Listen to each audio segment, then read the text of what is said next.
Deus fala assim para você que para quem hoje te critica, você ainda será referência. Para quem hoje te aponta, você ainda será um exemplo. Aquieta o teu coração e continua fazendo o teu trabalho com excelência, porque Deus é contigo neste lugar e Ele manda falar para você. Não é tempo de desistir, não é tempo de parar.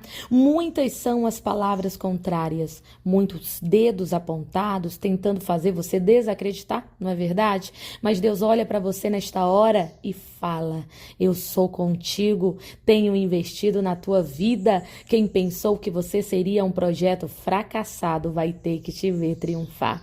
Quem pensou que você